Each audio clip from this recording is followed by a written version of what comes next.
So in Charlotte, you're seeing our two largest hospital systems, Novant Health and Atrium Health, see some of their doctors leave and go off on their own to form independent practices. Now this is a reversal of a trend nationwide where large hospital systems and even insurance companies are actually acquiring doctors' practices, and those doctors are becoming employed by the hospitals. So in Charlotte, we're seeing sort of a bucking of a national trend. So what's driving this trend here in Charlotte? Well, experts say that doctors who work for hospitals sometimes face pressures that they don't face when they work independently, when they own their own practice. One of those is patient quotas. There may be a certain number of patients they need to see per day. Another thing is they don't have a lot of independence. They're working for somebody else. They've got to follow their policies and their procedures, and they may feel like they don't have a lot of freedom. So when doctors go off on their own and form an independent practice, they may feel like they have more freedom. They may feel like they have more time to spend with patients, more than 15-minute time slots. But there are downsides with forming your own independent practice.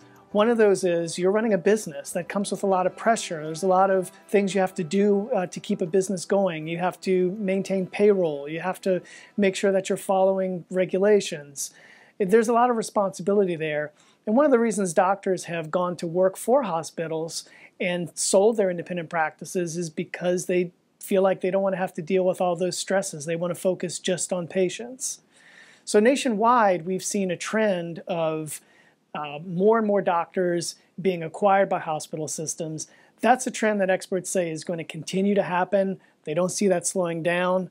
The question for Charlotte is, are we going to see more doctors here break away from our big hospital systems and go independent?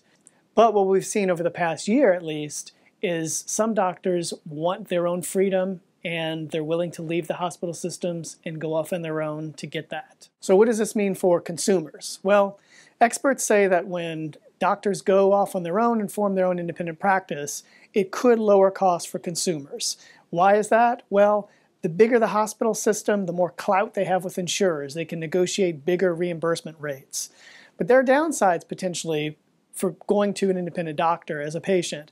One of those is they may not be on your insurance plan anymore. Another one is they may relocate their office to a place that's further from your home, and so you may have to travel longer distances to see your doctor. So for consumers, there are pluses and minuses with this trend.